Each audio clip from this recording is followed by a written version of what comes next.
Welcome to the Love Your Space podcast, where we explore the world of functional design and how it transforms your space into your own happy place. Whether you're a seasoned design enthusiast or just starting out, this podcast is for you. Join us as we chat with experts in their fields, from interior designers and chefs to artists and musicians, as they share their tips and tricks for developing an aesthetic and finding a vibe on a budget, discussing where people find inspiration and how they balance function and beauty.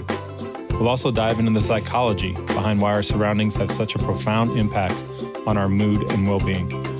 So whether you're looking to spruce up your living room, organize your life, or simply get inspired, we've got you covered. Tune in to the Love Your Space podcast, and let's get started on creating a space you'll love to come home to. Welcome back. Today we have Tarsha Joyner, who is the owner and head treat maker at Mrs. Joy's Absolutely Fabulous Treats. Welcome, Tarsha. How are you? I'm great. Thanks for having me today. Yeah, thanks for joining us. So, we were kind of just talking off camera a bit about how this was going to go down today, and I saw that I got to chat with you today, and instantly my stomach began to grumble. So I'm hoping we can talk about all the goodies. It's about that time of year, right? Holidays are around the corner. Everyone gets into all the good stuff, so I can't wait. Me too. So you said you were practicing croissants today? Yes, I am, for the first time. I drove to Ohio this weekend from Virginia to pick up a dough sheeter from a friend she also has a bakery and she's not using it. And I need it, so I went and picked it up. And have I ever used one before? No. Do I know what the heck I'm doing? Absolutely not. Have I ever made croissants before? Not really. Okay. But I'm working on it today. So it's trial and error. Like there's mess ups and no big deal, right? Yes. Okay. Just the cost of ingredients. Okay, that's a good point. Because I have a lot of friends and family, and I have maybe 50% of them are completely intimidated by baking. Another half are like, baking's easy, just throw it together. I have a science background, so like I don't think baking's that hard because I can read and do it, right? Like, yeah. What can you like help our viewers that are like maybe scared to bake? What should they touch on? Well, I have a computer programming background, so I think differently than most bakers do. And I ended up moving from programming to graphic design, so everything to me is kind of art. Like I see art everywhere. And I even trained one of my daughters to think that way. She'll pick up packages and show them to me, and she'll go, "Mom, look at the graphic design on this." But my brain thinks scientifically and logically, so baking for me is way easier than savory cooking, Okay. But I'm a good cook too now, don't get it twisted. But I love the way that things have to be measured and weighed and the precision of it. It makes my soul happy to be in my kitchen baking. Okay. Yeah, we as kids, we would bake chocolate chip cookies all the time. Anytime my parents left and they couldn't tell us what to do anymore. And I can't tell you how many times we would have like runny ones or the super fluffy ones or the just all the combinations of not correct you can ever have. But we ate them all. Well, I didn't ever do that. We never made homemade cookies. I didn't have a homemade cookie until my kids were alive and in my house. Right. And I made them for them. Okay. But chocolate chip cookies are difficult. And but it's because people are always just following a recipe. And if you think about it, if you're just following a recipe, you're putting your trust into someone you don't even know to tell you the right thing. Yeah. And most of the time, if you really think about it, if you're getting the recipe off of a website, they just want the clicks on the website so they can get paid. They don't care if your recipe turns out well or not. Sure. Sure. And you never end up with the same thing that are in those pictures on that website. So you pretty much have to know how to have the ratio of wet ingredients to dry ingredients and make sure that your ingredients are super good ingredients. Because if you want a good product, you don't start with cheap ingredients. And then you have, there's so much science in it. So if all of that is daunting to you, then just go buy it. Don't bake it. Just go buy it. Just get the pre-made ones and stick them in the oven and say you did it, right? That's one way to get it. If that's your liking, then I suppose. Okay. Fair. I love it. So if you have these science backgrounds and this graphic design background, how'd you even get into baking? And then like, how did you get from baking to TV?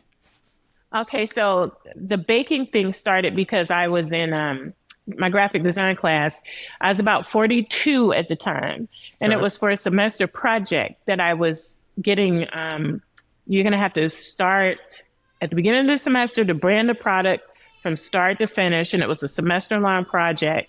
And because I had teenagers and kids, I wanted something that was not condoms and alcohol, which is what the other college students are doing, you know? And so I wanted something that was safe for my kids to be around. Okay. And I chose to this bakery. Mrs. Joy was something that I used to put on my bowling ball, you know? I love this. And so Mrs. Joy became the name of the baker, and I created all of these fake things for this bakery. And for me, it wasn't about the product necessarily. It was the packaging. That's all I cared about. Okay, sure. Because that's a graphic stuff, right? So the rest of it was just kind of all made up. And yeah. And then so it goes from this school project to like a real life thing. Like something had to make that happen because that's not normal. Well, my son needed a summer job. And I said, sweetie, if you'll go here to the farmer's market and help me test out this packaging and this logo design, and you sell these things, I'll let you keep half the money, and that'll be your first summer job. And he worked it for a while, but he got sick of me because he thought I was too much of a perfectionist, and he went to work at KFC, and then I kept the project going. Okay. And my way of learning was to go on Google and YouTube, and I joined Facebook groups to see what everybody else was doing. And that's where I found out about the first television show I did. Now, I had about 5 recipes at the time, and I knew that I could probably make it on the show with those 5 recipes. And I ended up, I applied for the show, and I thought, okay, God, if you want me to do this, make this happen.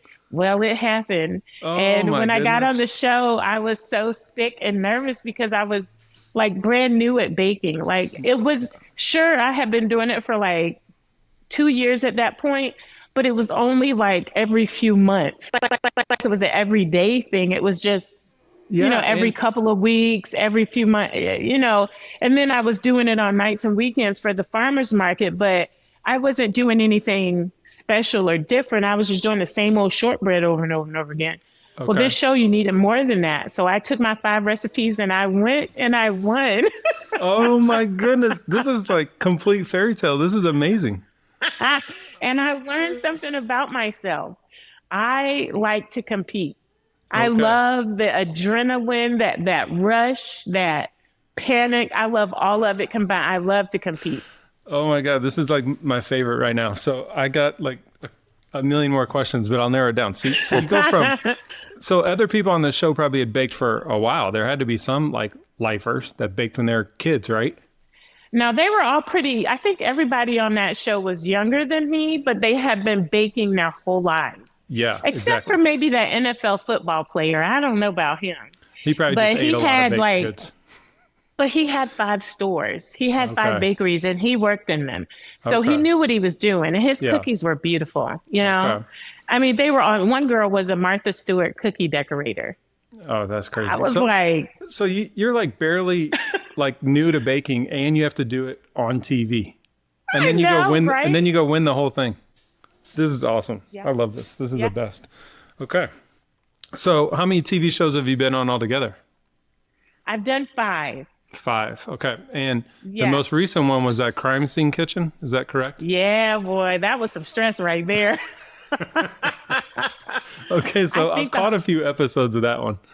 Only a few? You got to see all of it, dude. Well, we go back. So I have 2 kids, and my oldest likes watching all those shows. Like, is it real bake show? Like, if you can tell the difference between it being baked or the real item, and like all those shows. Is it cake? Yeah, that's it. Like, he loves all this stuff, and I'm not much of a foodie, so like I just watch it because he's entertained by it. Aww. You know. So That's how you bond. Yeah, that's right. So out of all, so 5 shows, so what's your favorite one? The one you won? No, because I felt like a deer in headlights there. Like Okay. I wasn't comfortable. Yeah. But by the second show, I was like, oh, well, I know what to expect now. So a lot of people might get starstruck by Sure. the host or the judges or whatever. Yep. And I'm like, I'm just worried about myself. I'm not really paying attention to all of those people. That Right. stuff doesn't bother me at all. Right. And I'm all about the work, about the business of it. And I know what they're expecting to see. So I'm trying to give them what they want to see. However, I need to make sure that I can make myself look good in the process. Yeah, for sure. Yeah. I don't ever want to go on television and look like a total idiot. Yeah, no one wants to do that. I have a best friend, and he went on a television show once, one of those like dating shows back in the day, and I can't say that he looked too good, to be honest. He probably regrets that one. So, well, he was asking for that on that show. 100%, 100%. Oh, that's amazing. Okay, so let's see here. What would be, out of all those shows you went on, what would be probably the most challenging task you were given? So on Crime Scene Kitchen, I'm sorry that if there's going to be spoilers if you haven't seen it, there was this one round where we had to make a tarte tatin. Okay. And it involves puff pastry. Okay. And I've never made puff pastry. So the first time I ever made puff pastry is on TV. was on that show. Oh my goodness. So, I mean, I have watched the Great British Bake Off, so I knew there was this thing called rough puff pastry. Okay. And I'd seen the concept happen. And in my head, I knew what it was supposed to be. So I thought, okay, if I just follow this recipe, because you are allowed to have a recipe, Okay. and I knew all the little secrets, like you have to shred the butter and you had to put it in between the layers and you had to roll it a couple of times and roll it out, fold, roll it out. And I knew I was supposed to do all those things.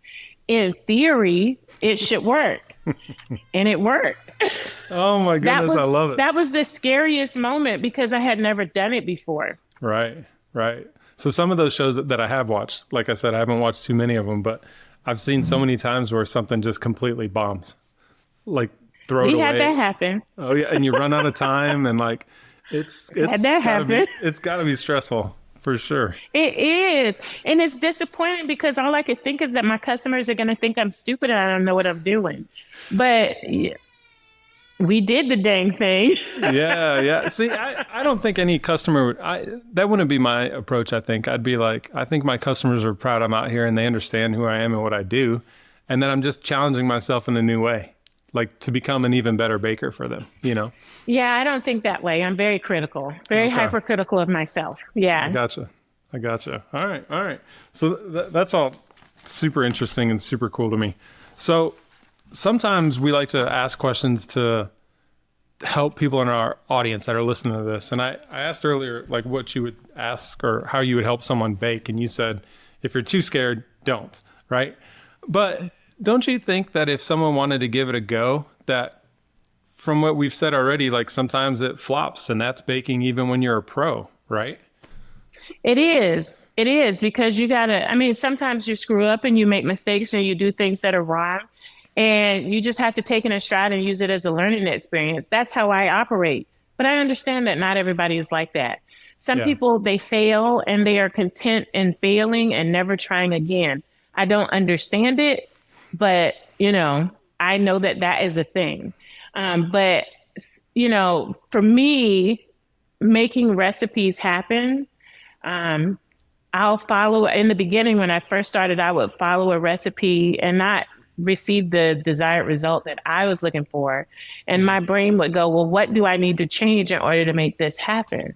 So over the years, I've learned certain things that like ratios of flour to wet ingredients or salt to flour or what type of butter and when to use it and temperatures, all the things that matter have been sticking in here so that I can, if I need a new recipe for something, I could pretty much figure out how to.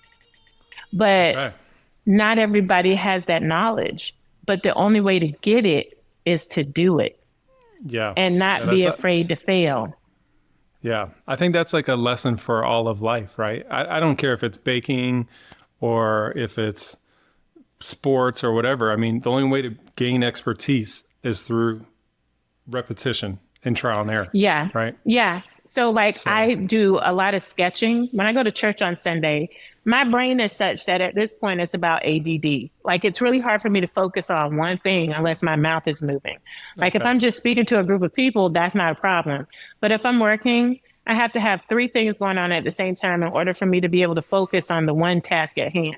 So when I sit at church on a Sunday, it's really hard for me to focus on the speaker up at the front of the chapel. So because there's all this noise going on with babies and children and all the other things that are going on. So it's really hard for me to focus. So to help me focus, I sketch. And I'll take pictures of my family and I'll just go at it in my sketchbook. But there's certain things that are really difficult for me, like facial features and hands and fingers, and those things are hard. And sometimes it'll take me 2 months, maybe 3 months to complete a sketch because the hard thing is so hard. I'll find myself erasing and start it over. But I won't get better at it unless I do it. Yeah, absolutely. I've got to meet quite a few people doing this podcast, and it hasn't mattered really what walk of life anyone's been, whether they've been musicians or comedians or whatever. We kind of always come back to this almost on every single episode, that no one had got to where they were without like putting in real effort. And it's not one day effort. It is like legit effort if you want to go somewhere. Yeah. I think that's super powerful. Yeah.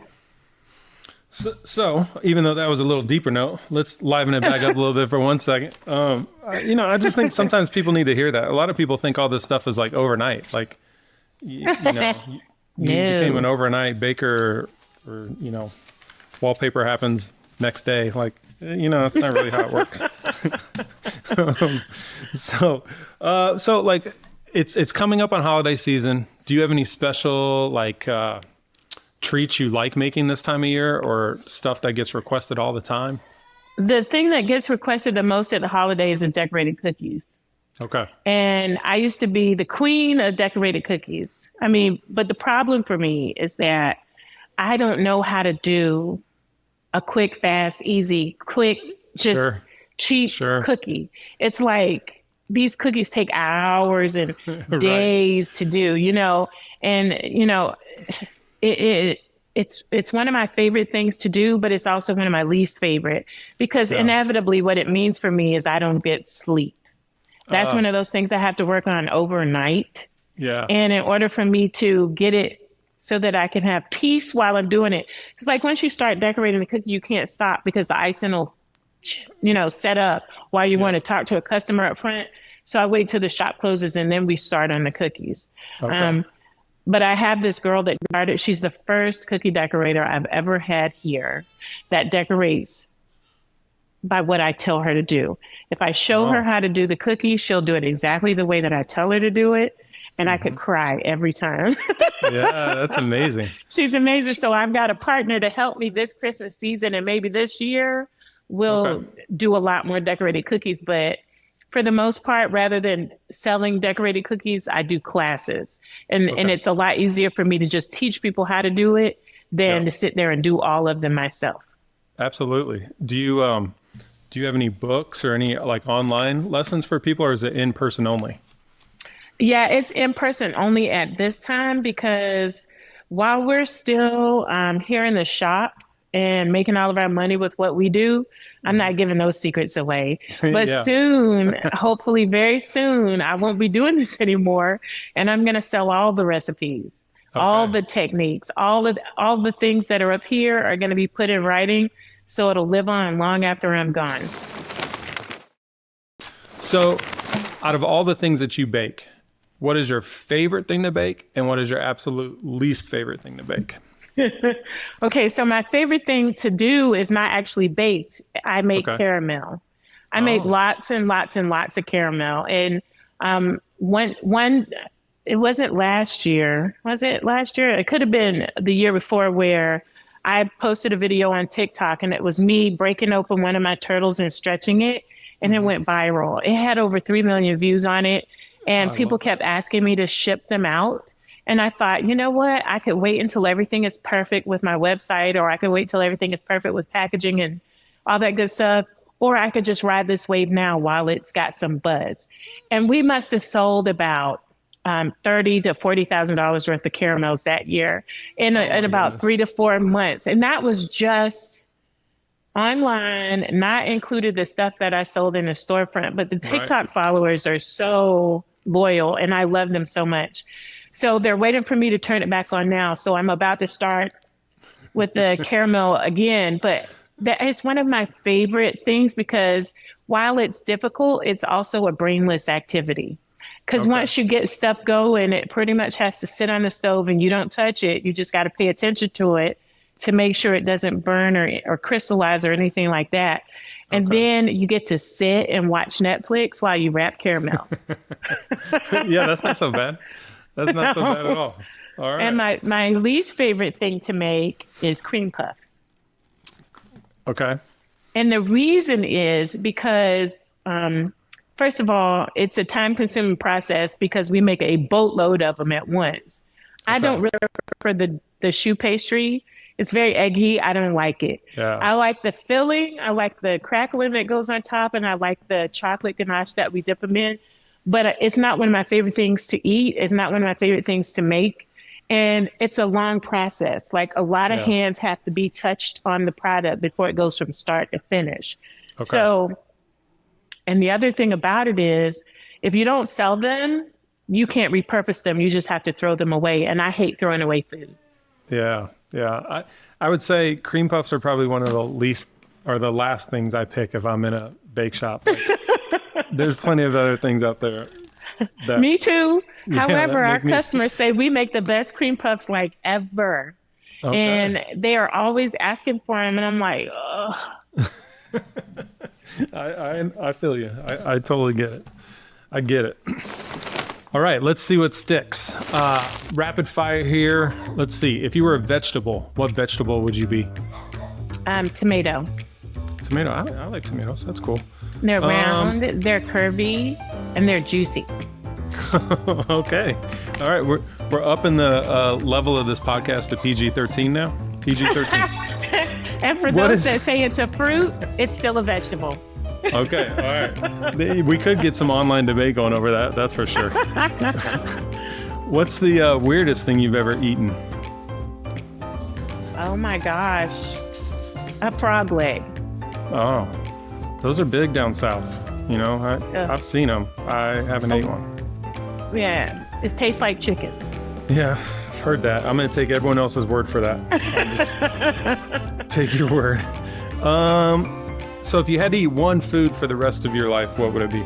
I know mine, it's easy. I don't know. That's so hard because I have 3 top foods. And I think, I don't know. Pork if you're spare on an ribs. island. Baby back spare ribs. Okay. And that's all the plane can drop is baby back spare ribs. I'm pizza, I can live off those, yeah. It was a toss-up between that and brisket. I like a good brisket. Don't get me wrong. I love brisket. So this is one of my favorite questions to ask. If you were a superhero, who would you be and why? I think I'd be Superman, I guess Superwoman, because he can fly. He has all of these different superpowers, and he's super strong. And like, there's all these other superheroes, but they don't have, like, Wonder Woman. She kind of is crappy because she has to use an airplane to fly. And I mean, he's got all the superpowers, right? Yeah. And everybody else just has a little piece here and there. So I really, really, really like Superman.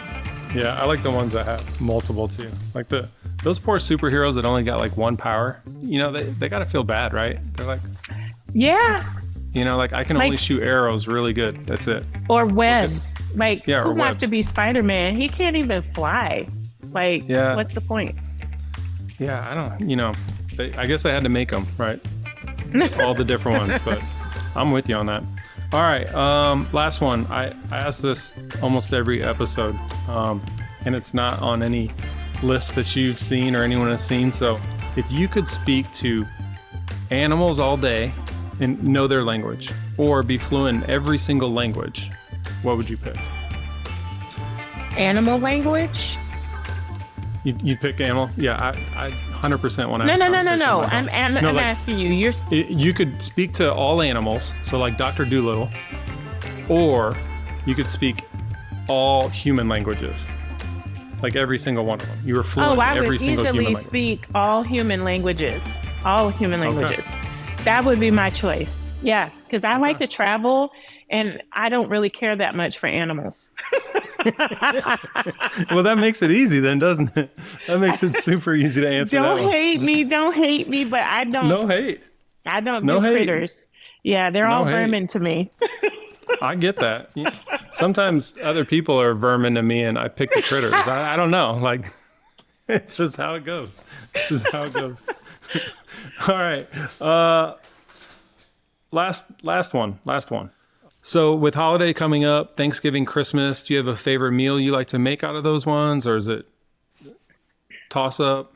So all of our lives, we always had turkey at Thanksgiving, and we always have ham at Christmas. Well, okay. I'm over 50 now, and so ham is out of the question because it'll drive up the blood pressure, because we got to think about those things now. And I've never really liked turkey. I smoked a turkey one Thanksgiving, 2 Thanksgivings, and it was the best turkey I ever had, but I'm still not a fan of turkey. So the one thing that my husband and I will do at Thanksgiving is we'll eat crab legs, because I really love crab legs. And I don't care if anybody comes to the house or not. That's what we're having. And I'm not doing a turkey because it's just too much dang work. We're just going to have a crab boil and let it go. And then for Christmas, I don't feel like it's Christmas unless we have sweet potato pie. I don't care about any of the other stuff, to be honest. I'm not a fan of stuffing. I mean, I love mashed potatoes, but it makes me feel miserable. And my husband and I have just become vegetarians, kind of. We're like pescatarians. And so I'm not a big fan of all the meat. It's just too heavy. So as long as we have sweet potato pie, I'm good. You're good. I got it. Some family from Kentucky area, and they always have an oyster casserole at Thanksgiving. I'm from Nebraska. We never had that. So, everyone has something different, that's how it goes. Well, I'd like to thank you for being here. And if you could share with everyone listening, like where they can find out more about you, your website or your socials, any of that stuff, where should they give you a follow? Okay, so if you're looking to buy product, we're about to turn our website on again, because we turn it off during the hot months. And I think it's sufficiently cool at this point. So mrsjoys.com is mrsjoys.com. And then if you want to learn baking tips, follow me on TikTok. It's Mrs. Joy on TikTok, or Tarsha Joyner. I give a lot of tips and tricks on TikTok that most bakers won't give you, because they think that, you're going to steal my recipes and you're not going to. I don't give recipes, but I give tips to help you make your recipes better right now. And so things that people just wouldn't even think to do, people are like, oh my gosh, I never would have done that. Thank you for this information. Go there. And I do have Instagram, but that's just food porn. So if you're looking to find some bakery tips, you go to TikTok. But if you want food porn, go to Instagram and Facebook, because that's where I post it. And I'm Mrs. Joy on both of those places as well. Okay. So easy to find, Mrs. Joy. Hopefully everyone signs up and will watch some TikTok videos and make their holiday meals improved upon this year. Yeah, and make me some money, because every little like comment. That's right. Send the comments.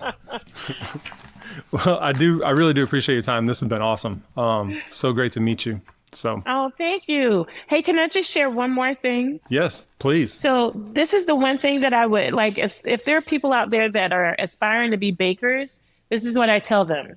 Keep it at your house. There's a lot more profit to be made if you just stay in your house, because once you move into a storefront, you got to pay everybody but you. And so, That's right. if I ever have to go back home, I will stay there and I will never, ever, ever aspire to open another bakery. And then the other thing is that if you're a baker and you're looking to make money, don't let other people tell you what you're worth.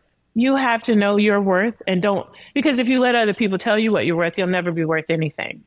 And that was one of the hardest things that I had to do was value my product and then let other people know what the value was. And it was just really uncomfortable because I don't like conflict and people want to argue with small businesses for some strange reason. But we're the ones that have the least amount of money and they just shell it out for the big box.